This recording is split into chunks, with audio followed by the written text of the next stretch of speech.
Where do our loyalties lie? So why Ahmadiyyat? They're not fanatics, they're sick.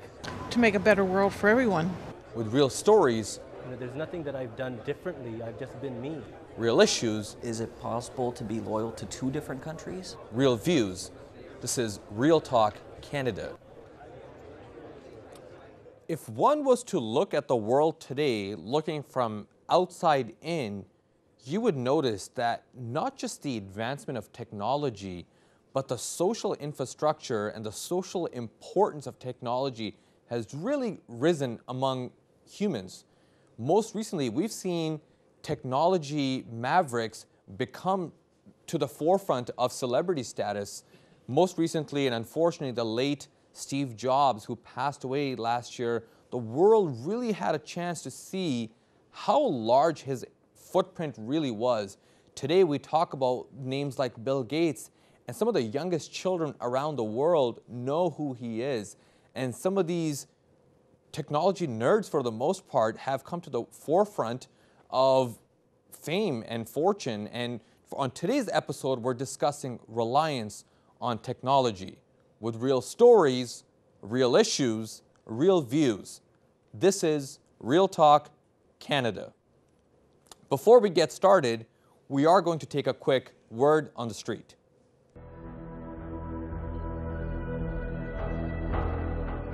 Make no mistake about it, this was a devastating storm, maybe the worst that we have ever experienced. This is a time to try to save yourself and your family. I volunteered to assist with this Hurricane Sandy cleanup in early November. And what happened when Sandy came ashore, there wasn't a lot of damage from the wind or the rain. Most of the damage was from what they call a tidal surge that came in at almost 20 feet. And people weren't expecting it.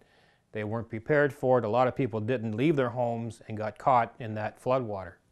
All contents had to come out of the house on that level that was flooded.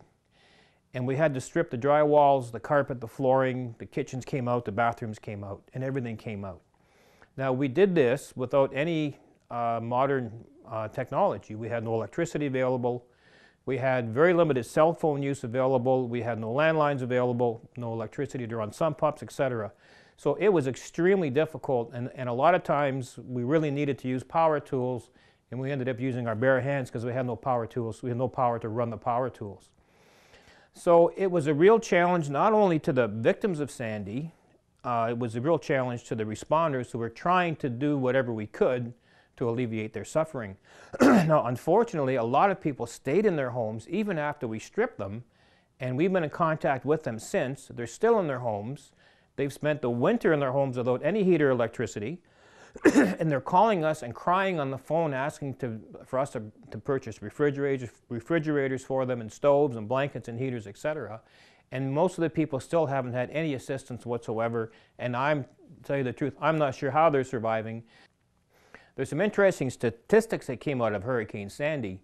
I was on Staten Island and Long Island, and interesting about Long Island's fairly flat, not that far above sea level.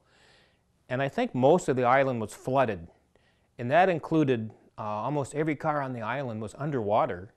And once a car is underwater, especially seawater, it's considered scrap, and it's going to go to a scrap yard.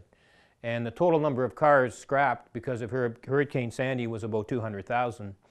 And even though the U.S. federal government has released $40 or $50 billion to start rebuilding, it's a very slow, very tedious, difficult process, and it's probably going to take 10 to 20 years before all those states affected by the hurricane are back to normal. There's subway lines that were flooded that are going to take years to rebuild because all the electrical systems and electronics were destroyed. And even on Staten Island, they were redigging and reinstalling all the gas lines that ran natural gas to the homes to supply their heating and their cooking. So even underground systems were affected. We had many people coming to us and asking for help, and they just couldn't find the way or the words to thank us. They were stunned. And a lot of them said, none of my family members came, none of my relatives came, none of my friends came. The only people that came to help were the volunteers from Humanity First. And welcome back. We really hope you enjoyed that segment. And straight away, I'm going to get to as part of the tradition of the show, our panel in the front. Then we'll talk about the audience, which is also a live audience that we have in the studio. So first of all, to my right, we have Dr. Ijaz Rauf Saab, who is a PhD in physics. Assalamu alaikum. Wa alaikum salam. To his immediate right, we have Riaz Sheikh Sahib, who's an electronical and electronics engineer. Assalamu alaikum. Wa alaikum salam. And to his immediate right, we have Dr. Yunush Kozinski. I'm sorry if I butchered your name. I hope I was really close. You are very He is the Dean of Engineering at York University. Welcome to the show. Welcome. So gentlemen, I want to go straight away into the show itself. And Dr. Yunush, if I can start with you, what does technology mean to you?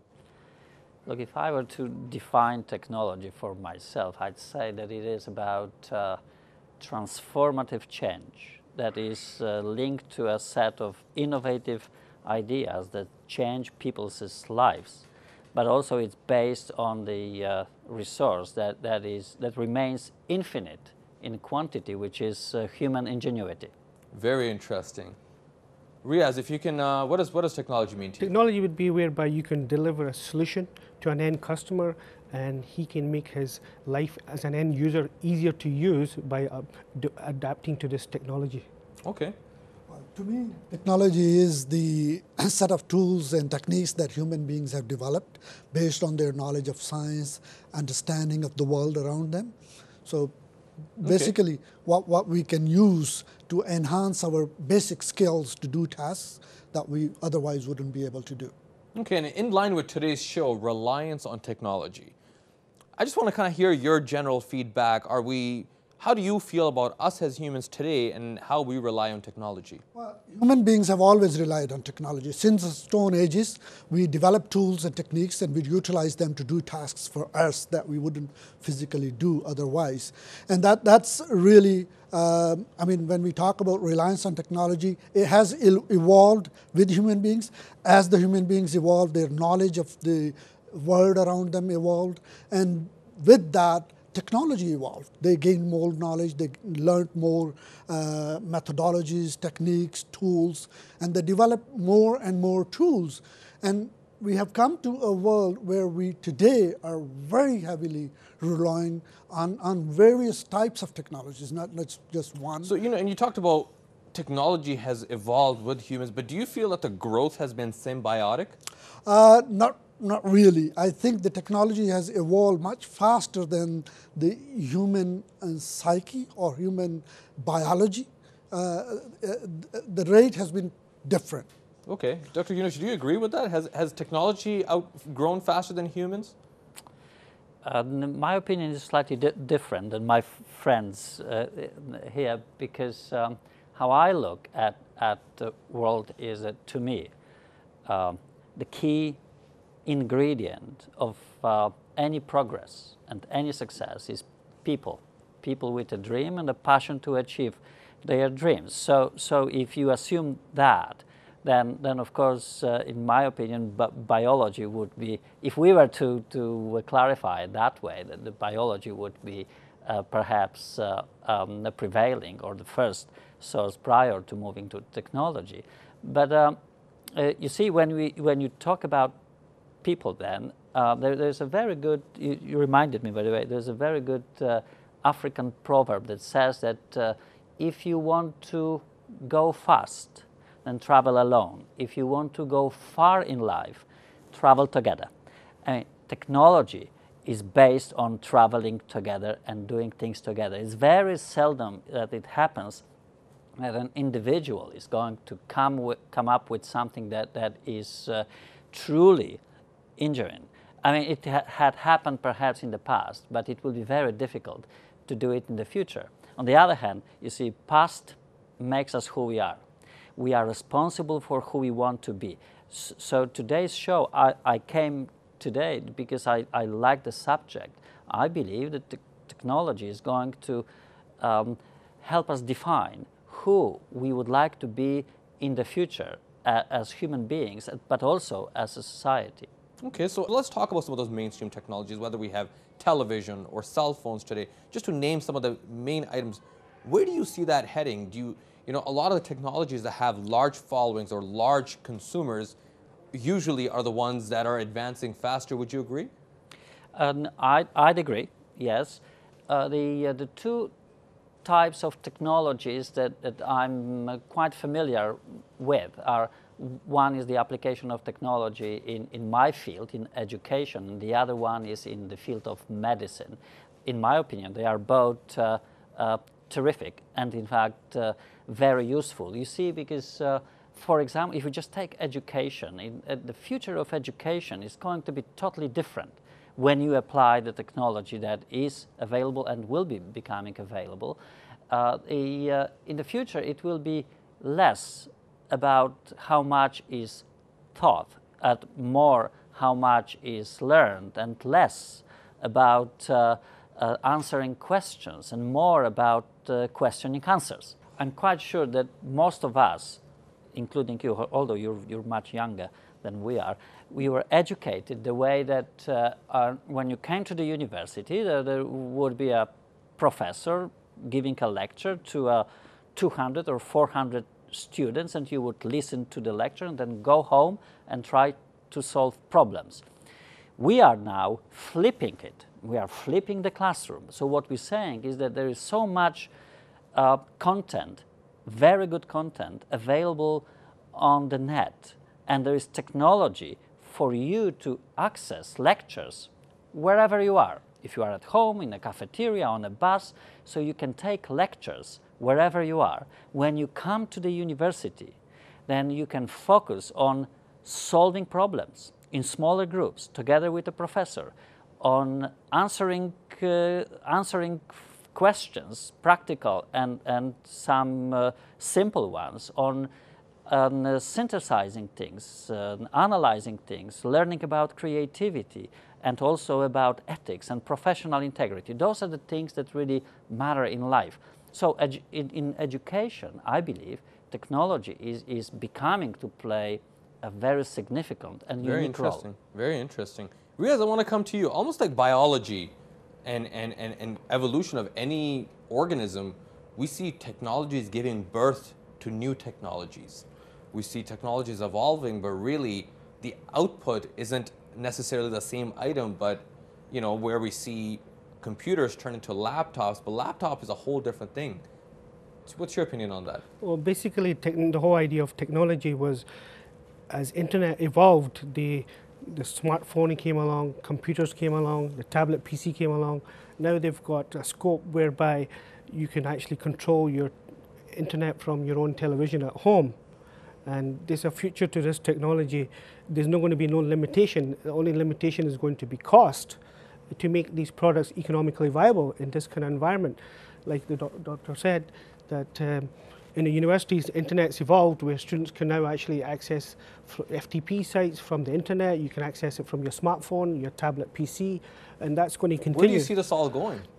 There's no limitation to direction. The only limitation would be cost and to make the products economically viable. So I want to turn to my audience here. We're talking about the evolution and growth of technology, technology giving birth to new technology. For you guys as some of the end users, when you hear that and you see that happening, does that excite you? Does that concern you? Is it alarming what the next thing is? And why don't you take a big hit at it? Do you feel that, does that excite you or does it concern you?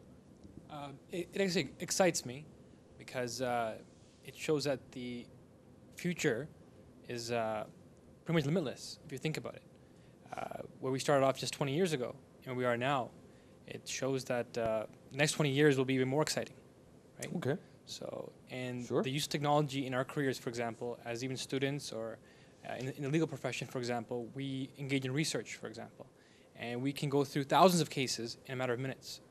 Whereas 10 years ago, we had to go to the library and go to indexes, pull up cases physically, and it'll take years and years maybe to go through, let's say, 10,000 cases. But now you can go through 10,000 cases in a matter of minutes or a matter of hours. Sure, very interesting. We can get the mic up here. Yes. What do you think? Are you excited about what the future holds? Are you concerned? How do you project it? A bit of both. It's exciting to the extent that you could use technology to achieve a lot more things. However, it's also concerning for the very same reason. The very same students, for example, can use technology to get advanced access to papers that may have been written in another country, in another language. Perhaps use technology to translate those text and documents and resubmit them to universities. So I find that, yes, it's great. It is going fast, but to a point you mentioned earlier, it may be going perhaps sometimes too fast for other educational institutions if they cannot keep up with, how quickly that is changing and how. Very interesting. We could just get the mic across there. I definitely agree with the brother before me on his statement that part of it is concerning and part of it is pretty exciting.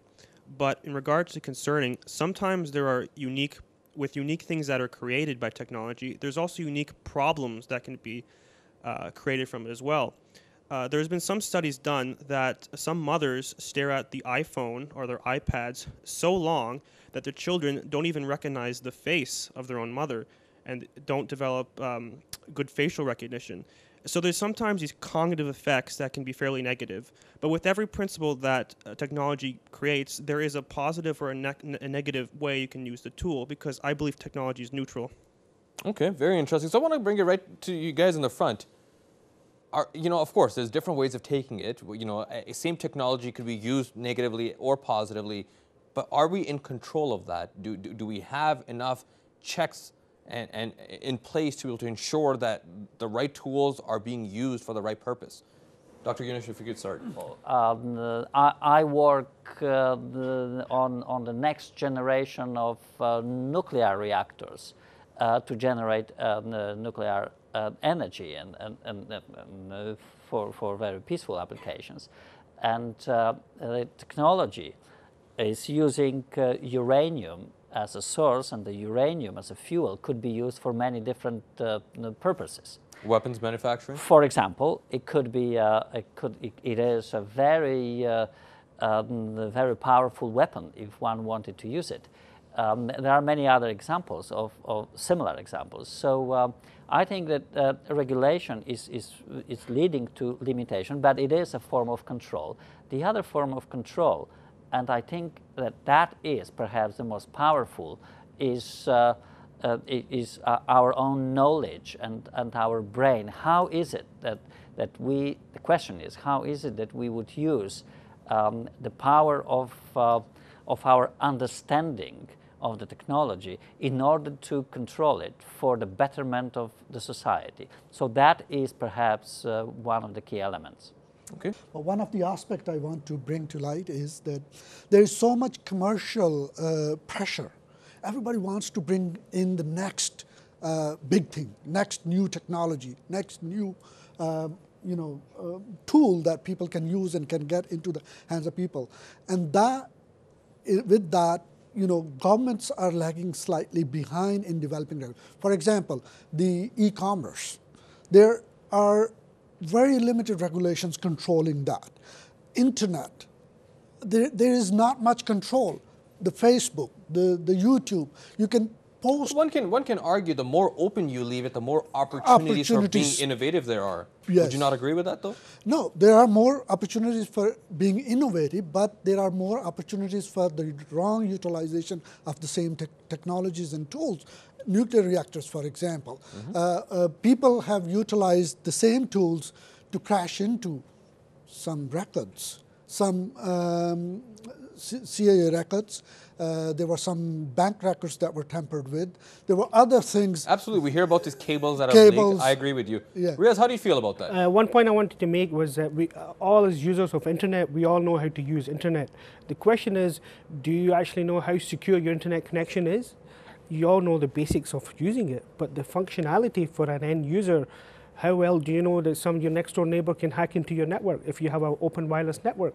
So the basic technology information is available to customers as an end user, but they don't have the actual knowledge on how to actually secure their network. So somebody outside could be picking up your signal and using your internet and you would have no clue. Okay, how do you feel about that? I wanted to comment a bit more on your question, because in fact it is a fundamental question about controlling technology. So I believe, in fact, that to some degree, technology is controlling us as well. I have some friends that the first thing what they do when they wake up, they push on the button in order to get newest newest information and news what had happened within last 6 hours that they were sleeping, and it's so automatic that it is perhaps a form of control as well. Okay. Right. It is high. It may be highly addictive. Yes, you're right. So I just kind of want to talk about generally technology. Does it work? Does it not work? Is it ready? Is it not ready? If you want to. As I have understood, like from the experts, the underlying theme has been that it is the understanding that enables control, and I think that is where the problems might come in, and that is like across generations. I believe they lack understanding. For example, like if I was to talk to my dad or anybody from his generation, they have a slight idea how an engine works.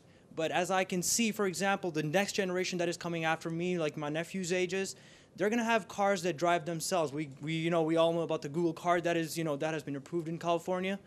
I cannot see majority of that generation having an understanding. They lack that understanding. Okay. And I think that is, although we are gaining on one end, and on the other, I believe there is loss of cognitive thinking because we're going towards specialization and the cross-functional ability to go across and understand where things are coming from. We're lacking in that part. Okay, let's take a couple more comments. We can get the mic up here.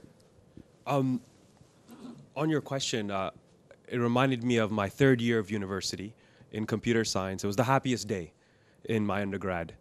On that day, I learned Gödel's. I think there's an R in there, Gödel, I'm not so sure. But Gödel's theory in computer science is for every problem that a solution exists, there exists another problem. It told us that we will always have jobs in IT. Every problem that we solve, there will be a new issue that will probably be handled in phase 2. There will always be continuum. So you asked if there's problems. Yes, there's solutions, there's problems, and then there's problems, there's solutions, and then there's more problems, for which there will inevitably be more solutions. Okay. So I want to come to my panel in the front, and I just want to kind of get a general idea. If we're looking at the world today, 2012, there's a notion that society can't function without technology. Riaz, if you want to take that one. That would Would you be, agree? I would agree that to certain extents. Like for instance, teaching children at school, and they're so heavily dependent on calculators, for example. My children are very small, and if I take the calculator away from them, they can't count numbers on their fingers. And my nephews, for example, the same situation. When I went to university, even high school, for example, we weren't heavily dependent on calculators. We were actually taught how to do arithmetic and mathematics. And the kids of nowadays, young kids nowadays, without a calculator or a computer, they can't even perform their basic functions. And that's a fact that, like the audience said, that the cognitive thinking factor is actually significantly reduced because as a result of heavily dependent on technology. Okay. Dr. Ramesh, do you think society can survive without technology today? I think so. Look, people are a very adaptive species. So it's always a matter of time that we would adapt to a different situation. If you look at the groups of individuals living in the Amazon or in some parts of Africa, there are different type of technology that they use, not necessarily the kind of gadgets that we are using every day here, and they live very well. Okay, so I want to kind of turn to my audience here, and I know you had a comment back there, so I'll go straight to your comment. Yeah, I just wanted to say that, for example, back in the 90s, cell phones were still being experimented, right? So life still existed, but obviously, technology adds that convenience factor, right? And you also look at, in terms of reliability, yes, there's, for example, when you look at the automotive industry, there's fuel cell technology that they're experimenting right now. There's hybrid technology that's already been there. Although it's not perfected, it's still there and they're experimenting. But the arguments, for example, in the automotive industry is, when you look at cars, are they more reliable now? Cars are only lasting 10 years as opposed to 15 years back in the day, right? And the topic in regards to saying how technology has affected us in terms of globalization, for example, you look at the IT industry and you look at how for small businesses, they can hire someone overseas and that cuts costs and whatnot. However, when you look at it from a domestic purposes, you know what? Is it really good for the job market over here? Maybe not. So there's always that opportunity cost that's involved. It's a small rule of economics, right? Where you got to gain something, you got to lose something else. Okay, so good point. So now, go ahead. I had a comment in terms of the reliance on technology. I mean, human beings are very conservative. And some of the communities within Canada, Aboriginals, for example, they preserve their fundamental skills. Of course, with the technology coming into play, we are losing a lot of skills, as my colleague here mentioned, that, you know, calculation. And one of my friend at university, when we were saying, you know, remember we used to do those, solve those differential equations on papers and papers and papers. But now, if you get to the students, they can't do it. They need a programmable calculator to do those. Okay, and how do you feel about an argument where you're able to do it faster and able to save all that paper? Absolutely, you could save all that paper and you do fast. But imagine a worst case scenario that something happens and technology goes. What are we going to do? And that is where I agree with Dr. Kuczynski, is that, yes, we are adaptable. It will take some time for us to get back on our feet. But, you know, New York, the Hurricane Sandy hit New York. Technology was dead for so many days. It could not function. So we are in a state where some areas we cannot function, but there are areas that we can, and there are you know, people who can get up and move. Okay, so this is a general consensus. In the last 20 years, technology has grown faster on the same platform. For example, we've seen the advancement that television has had. It's almost an inch thick at the most. Phones are a lot smaller, where before you would have to carry a whole briefcase with you. Laptops are almost extinct because now you just need a tablet. Really, as these technologies grow and advance, do you guys feel that the right advancements are happening in the right place, where medical field and every other field is growing just as at the same symbiotic level? And Riaz, I'll let you start because you play with these devices all day. I wouldn't really say that, because my experience in technology is advancing in the consumer market. But if you look at from a medical aspect, they haven't advanced. Like, a lot of people have cancer, for example, and they've been able to cure some cancers, and some other cancers they haven't been able to cure in that same period of time. So people are still dying of cancer. But certain cancers they've been able to cure very quickly, and certain cancers no. However, technology has advanced significantly with cell phones, computers, laptops. But did anybody ever look at the aspect of how much radiation is created from these devices and stuff? But that's something people neglect nowadays. Okay. Doctor, do you agree with that notion that it's only the consumer products that have grown themselves faster than some of the other larger technology? I tend to agree with it, in fact, because you see, I asked myself a question. What are the key elements for us as human beings living in this particular world?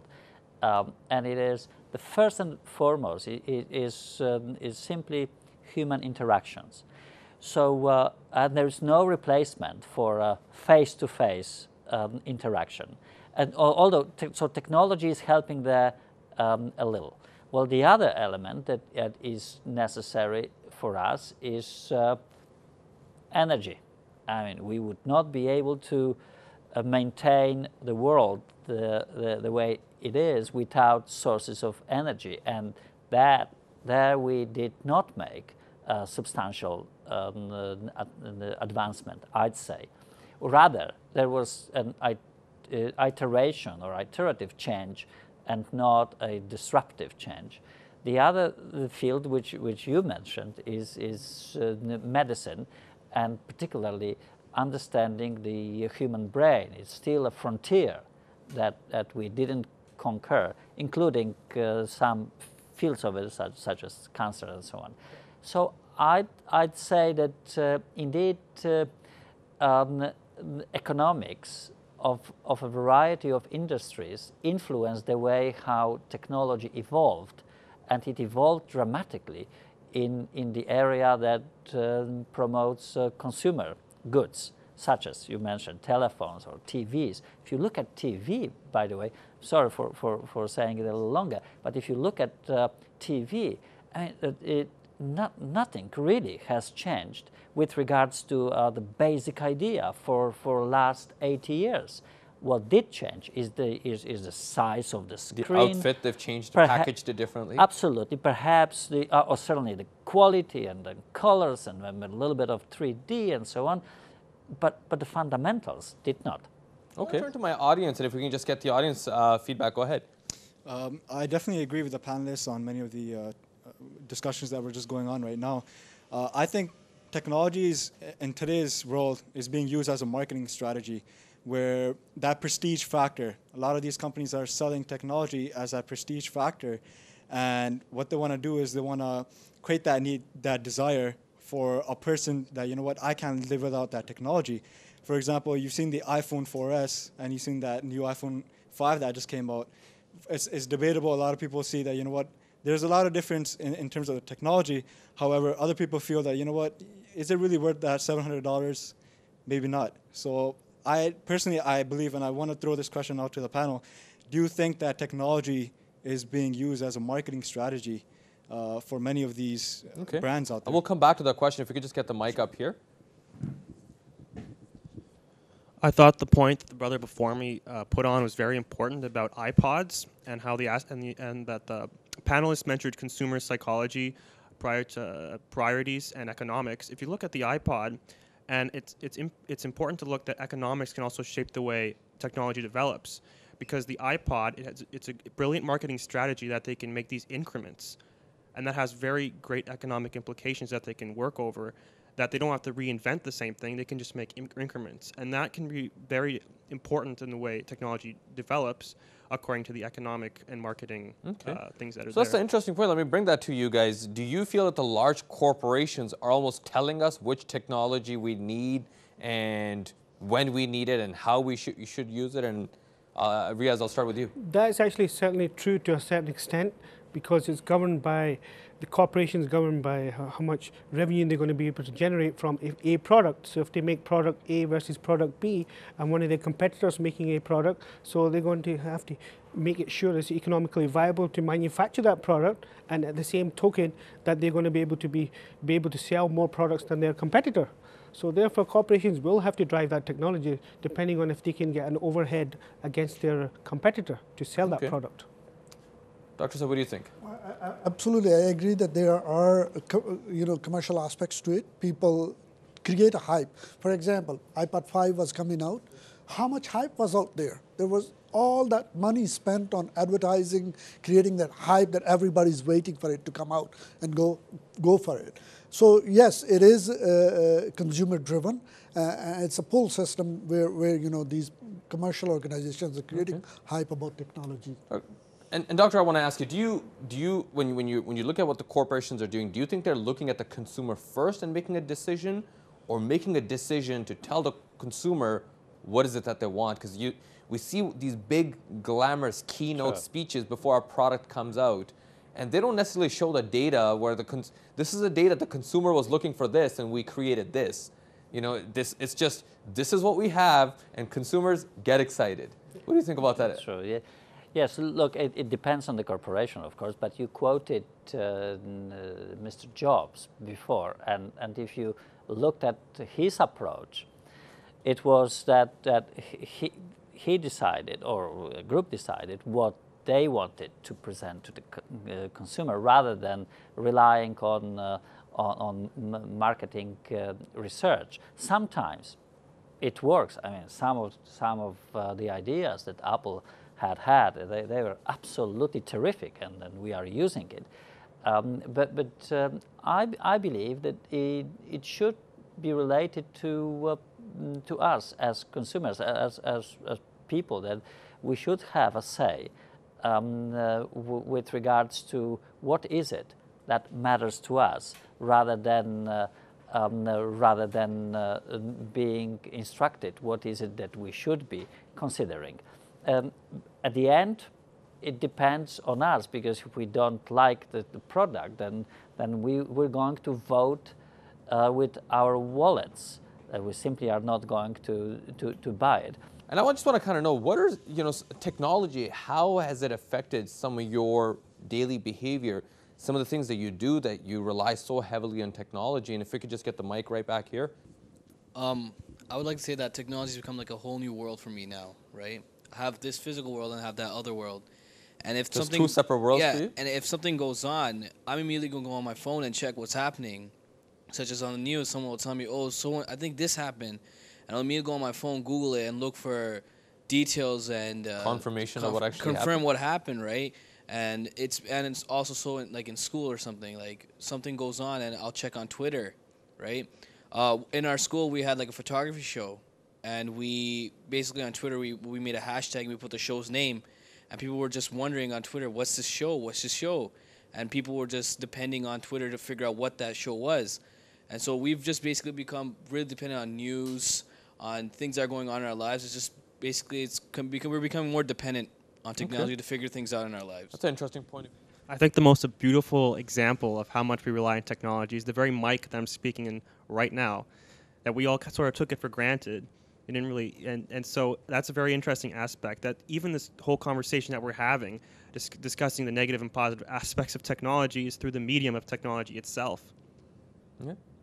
Okay, so that's an interesting notion, and if I want to just, if I could bring it to the front here, as you guys look ahead in your daily fields, of course, there's that daily interaction, that daily dose of technology that goes in, gets put out. You register. This is my next move. I need my phone for this.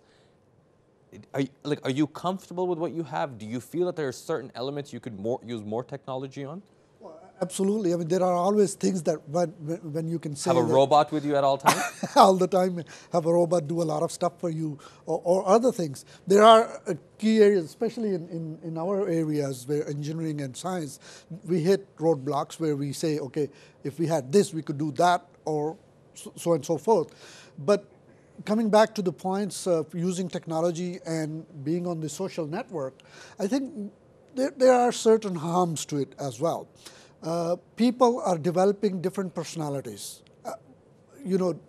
Sometimes I feel that people have two personalities. One is their physical personality, and the other is their virtual or e-personality. When you say people, are you referring to children, adults, everyone? These days, the youngsters, they are more prone to these social networks, not people of my generation, because they never had these gadgets, and most of them, don't use it. Some of us are familiar with them, but we're not that addicted to these tools and gadgets as the younger generation. Okay. And even, I've seen people with children with 7, 10, 8 years old with these gadgets in their hands, and they're chatting and talking to people they don't even know, and that's developing their personalities or virtual personalities. Okay, Riaz, you're a father. You have children. Do you think that it's children starting to have two different personalities, their digital personality, so to speak, and their human personality? I actually agree to that very strongly, what Dr. Rao said, that it's critical, that it's an essential that as children grow, that they be monitored from these such activities, social networks and phones, because it's becoming more of a peer pressure. My daughter came to me and said, oh, my friend has a cell phone, why don't I have one? She's only 6 years old. And I said, these things have to be monitored and controlled in a certain environment. You can't just let for instance, the children's internet has to be monitored, what sites they're going on. And a lot of the parents nowadays probably are not aware that they can actually control these activities. But it is essential to be on top of these things. And like you said, Dr. Roof mentioned that they are developing two different personalities, and it has to be monitored. Okay, and Doctor, I want to come to you. We talked about almost having two different personalities, and does the problem strictly exist among youth? How do you feel about this? My experience is slightly different, although my son is already 20 years old, so perhaps it's a different perspective. But look, since the subject is related to us relying on technology, I think fields such as science or engineering or medicine, they do rely on technology tremendously and will continue, without a doubt. But another area, such as human relations or relationships, I don't think that it is such the reliance on technology. If you look at your own families, and you don't communicate with your children via an email or other means. What you tend to do is do what we are doing here, which is talking to one another. And your example with the microphone is a very interesting one, but if we didn't have that microphone, we would still be talking to one another, and that is without the presence of any technology. So there are some areas that will definitely develop. Their future development is contingent on reliance on technology. And if I might interject, yes. do you feel that technology takes away from us to think critically and think logically, where we rely on technology to do that for us? I'd say that technology is taking away from us not necessarily that we think critically or logically, but we think in a different way. It is still critical thinking, and I hope it is also logical thinking most of the time, but it is a different way that we think. We don't tend to look into the Encyclopedia Britannica anymore in a direct way. We rather do what you mentioned that people would be doing, which is Googling and trying to find information. You don't have to talk to a librarian or any other person for that matter, and you go straight to the source. And I want to turn to my audience. Do you feel that technology is making you less or more social? So if we can go ahead, start with you. I do think we are being more social in a new sense, like such as I said, that we have, like, on Twitter, we can just go online and we can talk to each other from, like, someone from, like, a different world, like a different country, and ask them, oh, what do you like, what's happening over there, blah blah blah. We can. So you're able to tap into a new resource where you couldn't before. We couldn't before. It's just a whole new world we can get into and figure out new things, and in that aspect, we are becoming more social like that. Okay. But I believe sometimes talking face to face to a person, like, you know, talking to a librarian or something, that's being cut short. I think it's kind of benefiting us too. It's saving us time. Okay. So you believe that social interaction that you're able to acquire thanks to technology is also beneficial. If we can just get the mic over here.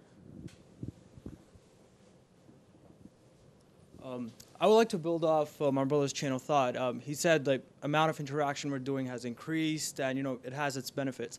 But I believe that the quality of interaction has dropped significantly. It's not the same. You know, I'm a recent graduate, and in my third and fourth year, I saw a lot of people around me. You know, 70–80% of my class, they knew, okay, I can get in touch with people via email, or, you know, I can see them on LinkedIn. But, you know, when they had to go give their interviews, a lot of them had trouble. They did not know, they did not understand, you know, the importance of that, the physical interaction.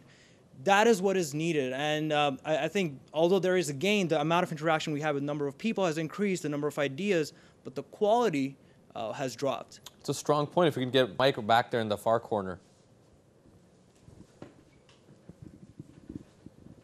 Just feeding off the last couple of points, I don't think that interaction really has increased or decreased. It's just made interaction so that it's in a new form, right? Whereas there's two different forms that, you know, we've discussed so far, which is the face-to-face, and then there's the interaction, which is online. And I think it starts from a very young age as well.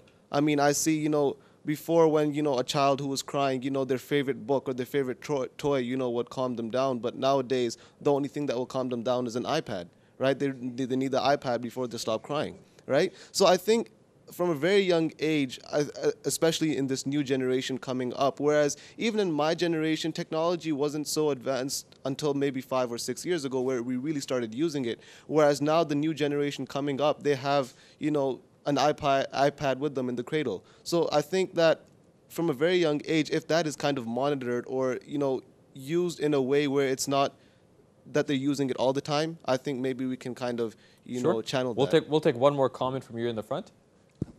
I just wanted to say that sometimes with having so much technology, you might not really have a choice but to go with the norm. For example, job applications. You'll see that a lot of, when you apply for a job, is online. And it's up to you if you want to create that online profile or not. But if you don't create it, then you have no chances of getting that job, because there's no way of someone viewing your profile on there. Very interesting point of views. If you guys notice that, you know, a lot of people are very conscious about their digital footprint, conversations, and that social aspect. People don't necessarily seem to me, at least, that they don't really miss that face-to-face interaction. And do you see a pattern with that? If I can, Dr. Krzyzewski, if I can start with you. Yes, I do. In fact, and it is an unfortunate pattern, but some of us are trying to break it. When I became a dean of this new engineering school, I asked my colleagues to develop a way of admitting students, the process of admitting students that would involve a conversation. Even if it is just a 10 or 15-minute conversation, that's what I felt is necessary. Okay. That's the way how I was admitted to the university. I wasn't a very good student, but I was passionate about things that I wanted to study. And if I had a choice between two individuals, and one is knowledgeable about the subject, the other one is passionate about the subject, I would always, if I had only one choice, then I would always select one that is passionate, because passion is in you or not, while knowledge you can acquire. I think an excellent point Dr. Krzyzewski has made is that passion you can only see face to face. You cannot see on a digital footprint whether this person has passion about this or not. Human senses are very good at taking those signals and trying to translate it from the face of the person, from the body language, from physical appearance, rather than digital footprint. Okay. And that is something that we are lacking right now. Sure, Riz, did you want to add to that? Yeah, one of the main points of that is as technology is advancing, companies, for instance, remotely, somebody wants to interview somebody from Canada, another person's in the UK. So they use this like a Skype sort of video conferencing technology to interface, to get an idea as a preview, a pre-screen to the person before they actually call him for interview. Because if they actually call the person from interview and they don't like the person, and then they would lose the money. And then so that's very interesting too, because that's still digital while trying to combine the two. What do you think about that? I wanted to comment. This is say, and I forgot who mentioned it, but says that tell me, and I forget. Show me, and I remember. Let me do it, and I will understand. So with technology lets us do it, or allows us to give an opportunity, particularly in education field, to give an opportunity to our students to do things so they can understand it. And in that case, it will be very difficult not to be reliant on technology. And interestingly enough, they did a study right here in Canada where average Canadian spends 7.5 hours a day in front of a screen. And I want to turn to my audience, and I just kind of want to gauge for the audience here, how true is that, and what are some of those screens, whether it's a television or a computer? If I can start with yourself. Yeah, I mean, like, I go to high school, and I can personally say that, like, that's true, and it might be more, because like going to high school, like basically like about 90% of the students attending, they either have a iPhone or a laptop, and they're always on it, like whether it be lunch break or even in class. Like during class, they'll be like sending a text message or something. And like personally, when I go home too, like I'll go on my computer and I'll start doing my homework and stuff like that. So, and like I watch TV too, so I can personally say that, like, yeah, that's true, okay. And it might be even more. Okay, if we get the mic right behind you, 7.5 hours average Canadian. Would you say it's true for you? Yes, it is. I am in the IT field, and so it's probably even more than 7.5. It's a lot more than that. Throughout my day, and to add to that, it's not just looking at a screen. I also have a BlackBerry device, and my work stipulates that I review it from time to time. So whenever I feel a buzz or anything, I'm pulling it out right away and taking a look at it. So I'm attached to it pretty much throughout the day. Okay, interesting. I would find it very difficult to. You just get the mic right up here. Well, to give you a perspective, a fresh perspective, the only time I would get away from a screen was at the gym, and now they've put screens on my treadmill. There's legitimately no time spent away from any screen. It's phone, computer, TV, and now even at the gym, elliptical, they've put screens all around. Okay. Yeah. So that's a very interesting concept that they're putting screens everywhere, and matter of fact, they're putting more and more screens for even advertisement where you wouldn't look for screens. Another similar study showed the impact on children's brains for looking at screens for too long, and that's an ongoing debate for many years of how much TV time you spend sitting in front of the TV and how it physically affects you. And Dr. Rauf, if I can start with yourself. Yeah, I think it does have its negative effects as well.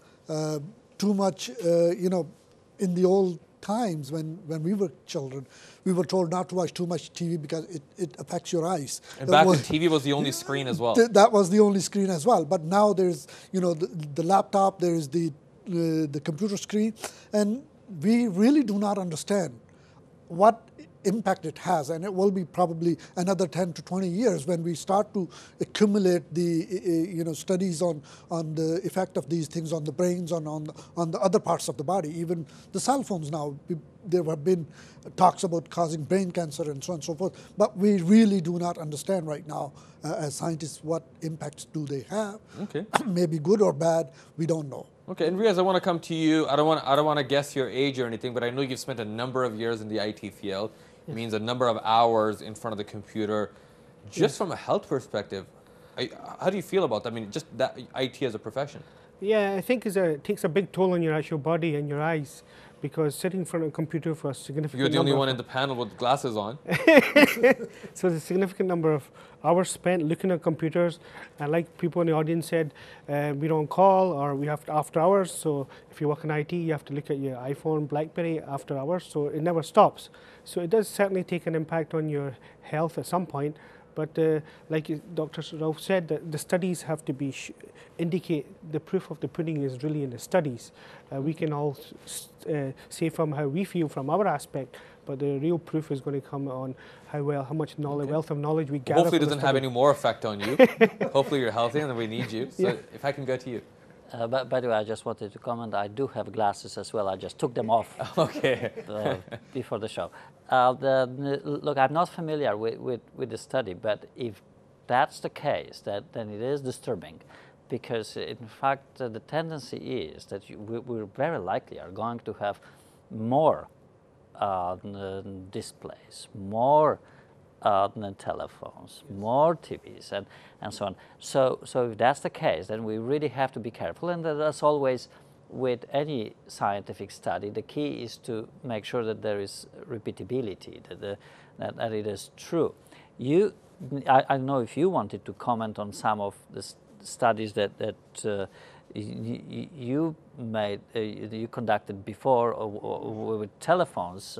If you wanted, then it's a great example of something that is also could be disturbing. So really, in wrapping up, more than likely some of our viewers, matter of fact, it's almost guaranteed that a lot of our viewers will be watching this very program on a screen somewhere.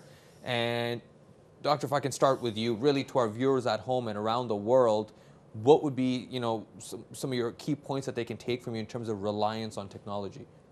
Well, by the way, I hope that when they will be looking in a few years from now, we are not all wrong about some of these points. Look, I also wanted to comment on this regulation, as you mentioned, because my preference really would be to have a priori regulation or a self-regulation rather than post-factum regulation, which is that you generate a technology or a product and then you try to regulate, because the tendency is that sometimes we could get over-regulated. But if I have a message for our viewers, those at home and those that will be watching our program wherever they are, I'd say that there is another say that was mentioned by Henry Ford a long time ago, and it was he said that getting together is the beginning, thinking together is progress, and working together is success. So in order to be successful in whatever adventure it is, being a program, or TV program, or being a application of technologies, or being reliant on technology, it strongly depends on us trying to work together. And if any success that we can that we were able to achieve today, it was thanks to the working together between us There's a lot of panelists, teamwork that goes in. Us panelists and our audience under your terrific guidance. Thank you. Yeah. Riaz, what would be some of your messages, or even if you wanted to really conclude it into one simple statement, you know, I mean, really, after the Henry Ford quote, you know, I wish you the best of luck, but any feedback for our viewers around the world? Really, the one thing, more important thing I would say at the moment is that we're heavily dependent on technology, and we're definitely geared in that direction, but we're not really sure as to how fast technology is growing, so fast that we can actually keep up with that and which direction it's going. You see children, adults, grandfathers, they're all using laptops, computers, maybe not to the same extent as children are, but technology is here to stay, and it's definitely geared to go in different directions. I mean, even some of the IT guys, folks like you, actually have to go back to school to make sure that you're up to speed because technology is changing so fast. Yeah. Dr. Roof. Well, I think from my side, my perspective, technology has enhanced the quality of life for humans significantly. We are living in a really nice age where the pace of technology's advancement is very fast. But one thing I want to say to our audience is that we are in control.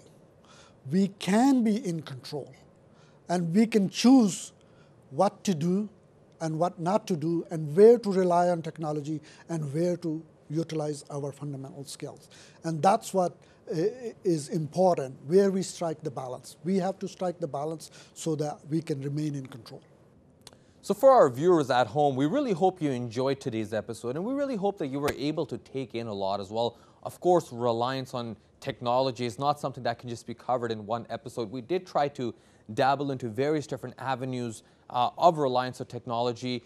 The biggest feedback to you is we really hope that you're able to assess yourself and see how reliant on technology you really are.